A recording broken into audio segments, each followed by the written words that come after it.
Hello, All everyone, right. and welcome to yet another Civitas Podcast with David Grasha, David Delsray, and Mark Gilbert. In this episode, we will look deeper into the functionality of the workers and the role they play in the game.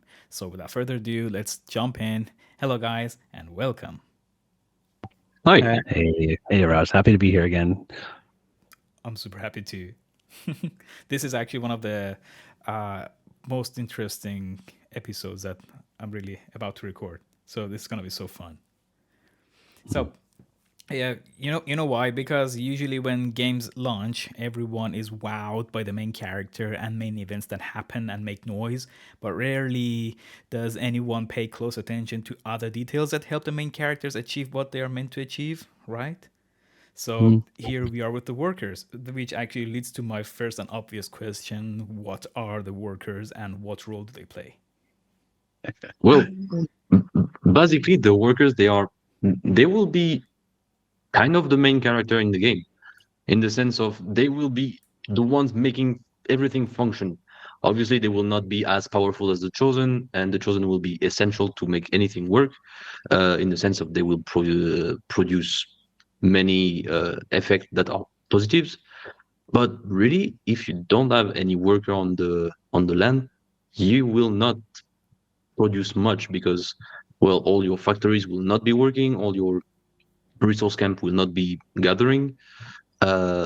So yeah, the workers they will be here to make everything go round. Really, Yeah, Okay. they're kind of like the engine of the entire, of the automobile, right? It's like if you the chosen might be driving, but it's the workers that are really making everything happen from like David said, from harvesting, collection, processing, manufacturing, all those things. They're going to require workers. Okay, so that means they do play a significant role in the game, right? yes, Okay, yes. that's Uh, cool. Yeah, and definitely. they will be very important from the very beginning to the very end. It's not like at some point you will not need any workers anymore because you've reached a Interesting. certain level. They will be here from the moment you start the game till the very end of it. Okay, that's pretty interesting. So, having said that, I believe we definitely need quite a number of them, right? So, that will lead actually to my next question. Like, how do players really receive these workers? Like, do they have to be found? Do they have to be hired? So basically, what we want is the player to have a certain amount of workers according to their level. They will start the game with a handful of them, but when they will need to get more of them, they will need to produce them from the town hall, and then they will have to manage them and possibly train them and make them evolve. So you won't find them, you will basically create them. So, when you say create them, that means at some point you will have to train them as well. Yeah. Basically, the player starts with all the all the workers start as what we call a basic worker for now, Mm-hmm. which is the level zero of the workers. They can do everything, but they are not very efficient at anything. Mm-hmm. They mm, they can be placed anywhere, basically. But then, if you want to have workers of higher efficiency that are better performing in certain tasks, you will have to train them to do that task. So we will have uh, training buildings that the player will have to put their basic worker inside of. And on the other end of the building comes out a trained worker that, well, is just better at his job, but at one more specific job. Like, for example, if you have the basic worker that can do everything, if you say, oh, but I want to have a very efficient lumberjack camp, I will Mm-hmm. train a few of my basic workers into becoming lumberjacks. And once I have my lumberjacks, they will perform way better, and the production rate of that lumberjack camp will just go up. That's pretty cool. That's like literally building up a city from scratch and going to the moon in the end. Yeah, well, I mean that's the idea. We want players. I mean, we want to encourage players to play with these, right? These are there's a lot of functionality that the workers provide, but there's a lot of customization that you can do to not only increase efficiency, but optimize the way that you're running your land, and then just kind of play with variables and the functionality of them. So Mhm. we want to make sure that there's a very robust feature set. Interesting. So, like, a question that is actually maybe related or maybe not related to this episode. With this, all these details and information that we're adding to the game, let's say, how many hours a day can the player play the game without actually getting to the loop? Right? Well, I mean, yeah, that's a tricky question, right? Because it's one of the things that we look at from a high level when we're approaching the game design is the way that people are going to interact with it. And so, we would love for people just to be able to get into the world and stay into the world all the time. But at the same time, we also recognize that there are going to be players that want to interact with it for, maybe they're just playing it on their bus ride to work, or they're on their lunch break.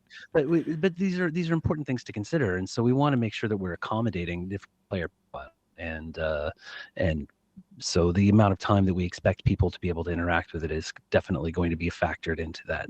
And so we do want to provide like that extent of content. However, the daily activities is going to be in some ways more important than the amount of time that you spend in a single session. So Interesting.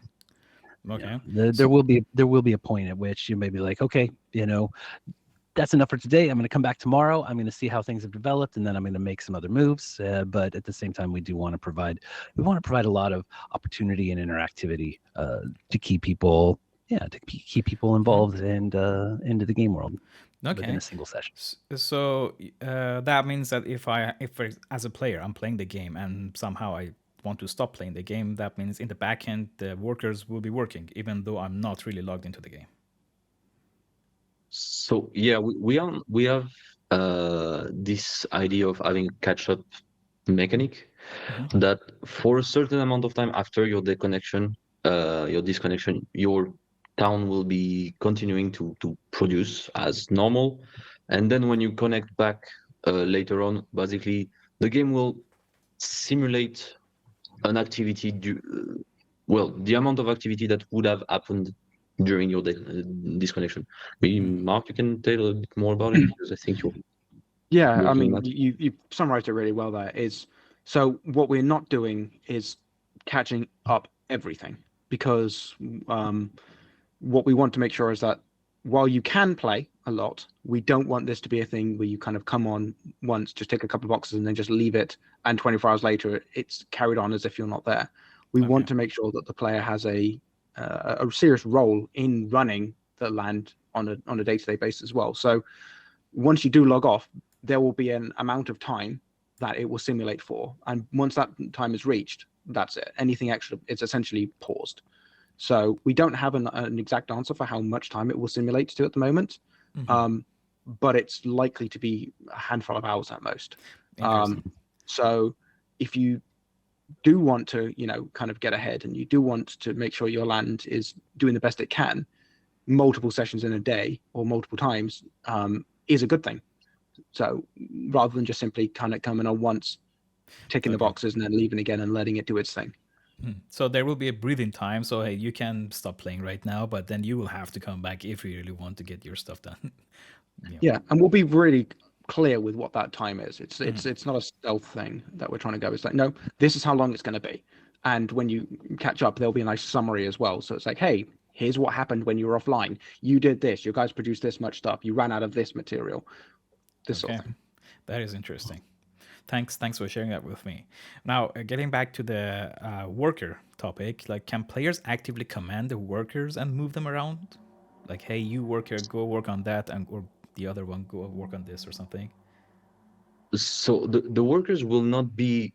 We will not deal with the workers in individual worker manner. We want the workers to be more like a number, like a, kind of a resource really, that the player has to manage. But for example, the player will not have to click on each individual worker to put them to this factory or that factory. Basically, we will have pools of workers that the player has access to according to the workers that he has hired, created, or trained. And then if there is some inactive workers, then the player can just assign them to a building to work there. I think But yeah, the player will not be manipulating the workers themselves. I think it's actually important to make the distinction here between, because David's considering all of these problems at scale, right? And really, like, what happens when we've developed the land and we've got a larger number of workers and how we're managing them. But I think it's important to recognize that in the early stages of the game, you're going to be doing a little bit more kind of direct management of where things are going, right? David's making a very crinkly face at me right now, but we're not starting off with a large population of workers, so we're going to be assigning them to more specific buildings and not just dealing with them as one large group. However, we want to optimize the interaction processes with these so that when you get later into the game, you're not actually required to go through and manually manage each individual worker and each individual worker assignment, but instead treating them as a larger population. Oh, so you're saying when you have a lot more workers to deal with, that means it's gonna be more automated than the start, than the beginning of the game. Well, these automation tools are going to be an important part of the development of your land strategy. So you don't want to have to go through and micromanage everything. But at the beginning, when we're introducing these things, it's going to be important for us to introduce them in a way that we can really digest their functionality, and we're dealing with a smaller quantity of them. However, as you get further and further into the game, these operations become considerably more complex, and so we want to give the players opportunity to automate aspects of it so that they're not constantly micromanaging things like inventory or specific worker assignments. That is very interesting. It's a lot of And- detail. Sorry, and I mean, we kind of touched on this earlier with David saying is that when you're training workers into a particular role, that creates context for that worker. So if you're looking for a worker for a particular building, it's going to suggest the worker that's been trained for that building. If you want a lumberjack, it's going to suggest a lumberjack. It's not going to suggest a cook or a miner for you. So while you can have lots of workers, you'll be dealing with a subset because of the specialization of those workers. Interesting. Well, you actually touched on my next question that I wanted to ask you. Assuming players will need to have lands to have workers work on them, how many workers can players own on a land? And if land tier also plays a role here, like if I have a higher tier land, will I get to have more workers on it? So we want to have the limitation of the population not linked to the land itself, but more to the town level. So the higher your town level, the more workers you will be able to deal with, and you will have at your disposal. What we would like to maybe put into place would be that some high value land would start you with a little more workers, or maybe a few specialized workers from the get-go. But like you may have a low value land or a high value land, and you will be able to lodge the same amount of workers there. There is no difference here. Okay, so what you're saying is that players will have to work together to level up the city to be able to, let's say, prosper, right? No, I was talking about the player land tile town. The city is completely different. The town hall level itself is within the player's land tile. So there will be. You were talking about the town hall. Okay, gotcha. Okay. There is one also bit on top of this, which is that does allow you to get more workers, which is owning multiple lands. So owning multiple lands is your route to increasing your worker count outside of your town hall, but the amount of workers you get is very small extra. So, for example, if you add an extra land, we're not going to double your workers. You add a small amount. I mean, for example, don't hold me to this one at the moment, but for example, you would talk about you can increase your work population by 10% for an extra land. So if you had two extra lands, you'd have a 20% extra increase, not a 300% worker count. So we want extra lands to be a way for you to kind of get extra workers, but the extra workers are mostly so that you can utilize what's on that land without having to disrupt your existing worker population, rather than treating it as its own completely separate town Okay. or a land or a village. I understand. So to actually sum it up, so that means everyone will start somehow at like at the same level, like having the same amount of workers, maybe a little more or a little less.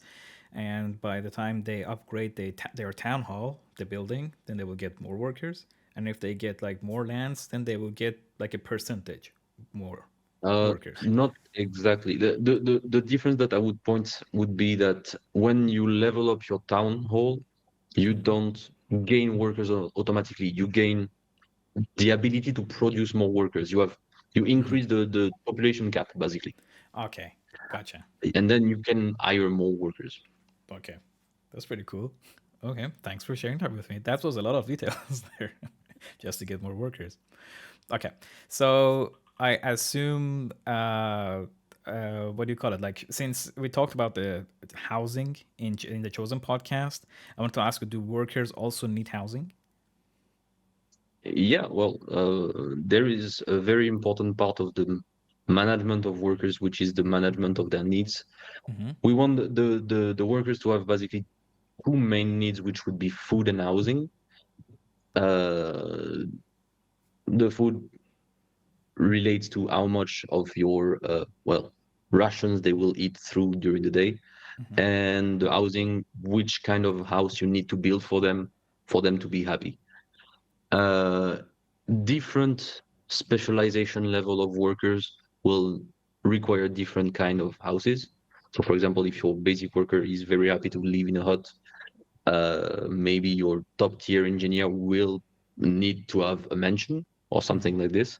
Interesting. Uh, but yeah, apart from that, you will need to create houses for your workers. Each house will be able to house only a limited amount of workers, and then you will have to continue increasing your land and increasing your level basically. And upgrading the houses, will it include more workers? Like, can I put more workers in an upgraded house? No, basically, if you have, let's say, if you create a mansion and you want to put your basic workers in there, the mansion will have only, I don't know, 3 or 4 spaces for, imagine 3 or 4 beds. Okay. Whether these beds are used by engineers or by workers, you will only have 4 beds in that mansion. It's just that the basic workers that are in that mansion will be very happy Okay, because very happy huts are for not sure. so comfortable. Okay. Oh, that's pretty cool. So, okay, so that actually answers my next question as well regarding the housing, because like unlike chosens that we can only put one chosen in one house, that means we can put a few more workers in the same building, but that depends on the building and level of like their worker stats, right? And to be happy or not. But let's say I'm not a benevolent landowner and I do not tend to my workers' needs. Like, what happens? Well, as a French person, I have quite the experience in terms of riots and stuff like this, and that's what happens when your workers are not happy. They come out with the torches and the forks, and they come after you. So Okay, basically, that's pretty tense. if you mistreat your workers, you don't provide them food, you don't provide them housing, they either go on strike, so they stop working completely, they David is go on laughing. riot, sorry, David is they laughing. go rioting, or they just leave your land. Okay. I'm sorry. Yeah, I do. No, I'm recognizing the irony of having Yeah, that was hell of the an French example, to be guy honest. being responsible for designing the strike system. Well, you illustrated it like perfectly, right? Okay. So that means you have to tend to the needs of your worker. Otherwise, yeah, you're gonna be Yeah. answering them pretty soon. Okay. Yes, and if, for example, let's say that you want to play favorites, let's say you treat very well your engineers, but you don't treat your basic workers. Hmm. Well, only the basic workers will go on strike. The engineers will not be joining the line and just continue working as usual. But since, for example, well, the basic workers are everywhere or can be placed everywhere, you will have a hard time making your city functioning as long as you don't have your basic workers around. Okay. So that means like okay. So you have to tend to all the workers needs regardless of their stats. If you manage if you tend to one of them, the other one will be angry. So that means you have to just uh, have the balance, right? Respect the balance. Um, well, it's really that you for your entire city to function, you will have to treat all the workers with decency. Hmm. Whereas, but if you decide to chastise one of them and just not treat them properly, only this group of population will go on strike or go rioting or go away, basically. Okay. Thanks for sharing it with me. That's quite a lot of complexity. So I have a question regarding the types of workers. Like, do all player profiles use the same type of workers, or will there be different types of workers based on different types of playstyles? So the different kind of players. So if we think of the different archetypes that we have in mind, will have access. All of them will have access to the basic workers, but they will unlock the possibility of training certain new workers only according to their technological tree and the progression tree. So all the you will not have access to the all the specialized workers, but you will have your own specialized workers. I'm not clear at all. Uh, let's take an example. If you have a playstyle that is more focused on producing goods, on transforming resources, you will have access to engineers and you will have access to factory workers and so on. However, you will not need so much, for example, lumberjacks, or you will not need so much cooks. So you will not have these people available in your progression tree. On the other end, if your game style is much more about well, collecting resources, then you will have your lumberjack, you will have your miner, you will have your fisherman, this kind of stuff. Okay, so, do we know how many types there are? Like, how many types of workers we have? We have ideas about the big families of workers, but we don't have yet a Okay. specific number on how many levels of specialization we want. Okay. I'm curious to know that because that would be very interesting. Okay. So, what about protection? Because I assume workers are always working outdoors, so they might face wild animals, natural disasters, the blight, or something like that. So, does the landowner need to protect the workers too? Um, we will want to have what we call troops, so much more military oriented workers, Mhm. which will be trained just like normal workers, but more in a offensive prospect. So yeah, you will need to fend off wolves, bandits, other players, maybe at some point. Um, yeah, you will have to train your own troops, and you will have to fight off different monsters. Time to get the And workers into military service then, right? yes, Okay, that is interesting.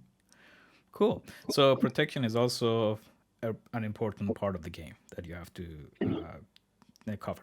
So therefore, what it means that workers can die, be killed, or get stolen, right? stolen, yes, but not by players. Like you cannot just go to someone else and just say, "Oh, I'm taking a few of your guys." However, that will link into something that we talked about a few episodes ago, Hmm. the fog and the The the blight, blight right? system. Yeah, I lost the word for a second. Uh, so some of the monsters that you will face during the blight events will be able to kill your workers, steal your workers, basically do a whole lot of stuff to them. So we will need to have, yeah, that reinforces the need for every player to have at least a little bit of troops and to have special players that are dedicated to the creation of military units. Okay, so will there be any notification or something? Hey, for example, it says, "Hey, your worker is under attack, or your workers is being stolen, or something." So deploy some troops there. Yes, yes, the player will be notified if at some point there is monsters or bandits or wolves in their villages. They will be notified and they will have to react accordingly. Okay, interesting. So that's on a PVE level. But as you said, it's gonna be funny if you could go to your neighbor's land and say, "Hey, I'm taking some of your workers, by the way," just steal them and bring them back to your land. Okay. No. No. No. Yeah, that was definitely not gonna happen. But yeah, it would have been funny though.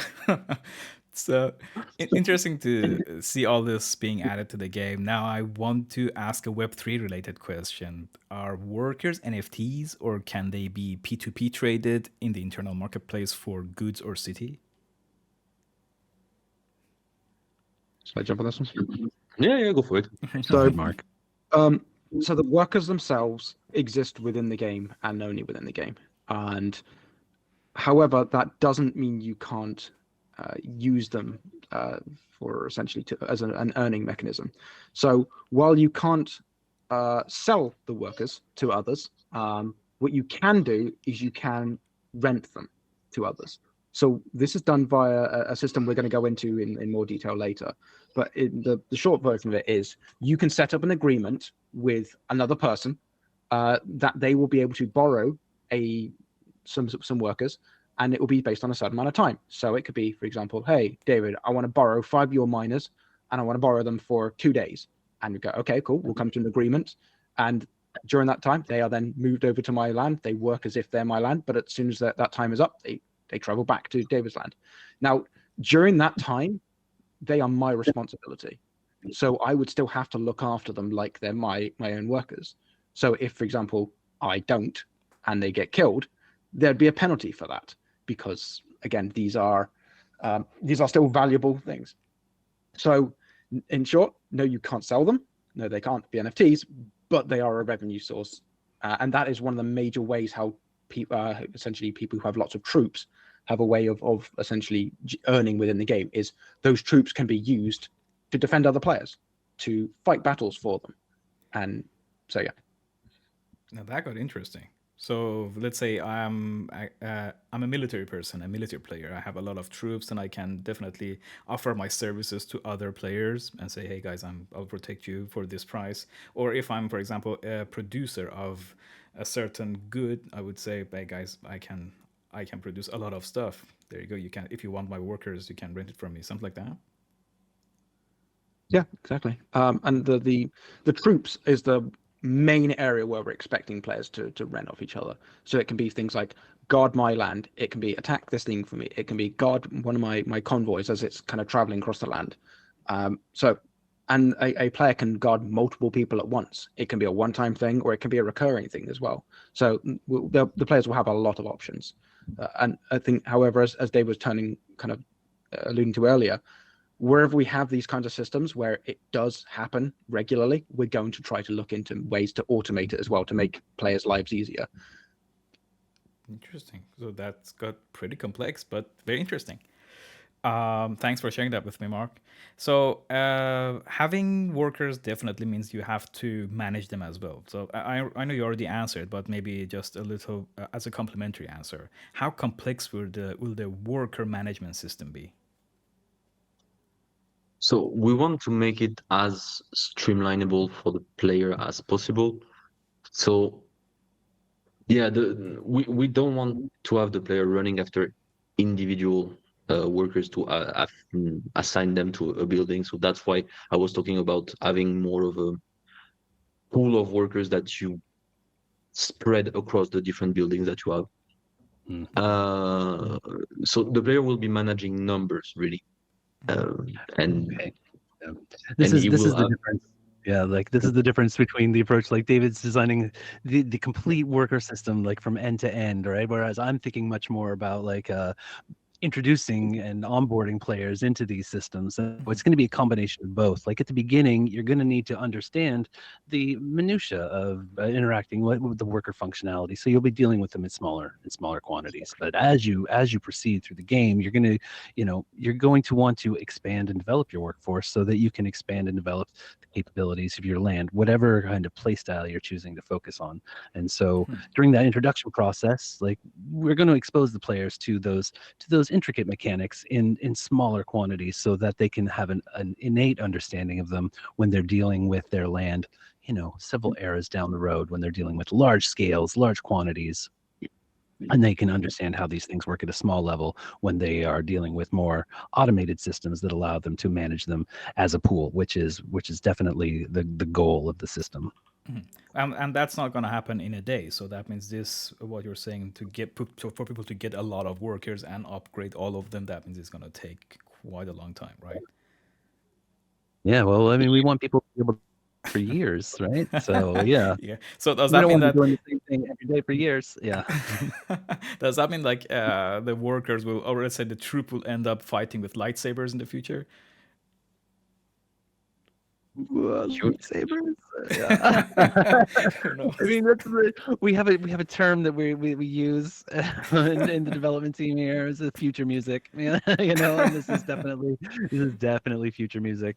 I Yeah. mean, I'm not taking any sort of stuff off of the table necessarily for futuristic airs, but Yeah, that would be we'll very see. interesting to see.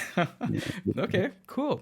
So thank you for sharing all those detailed answers for me, because like workers are going to be very important in the game, and I hope people appreciate the significance of them. So, is there anything you'd like to add before we wrap this up? Anyone? I don't know. I'm good, guys. Yeah. I'm all right.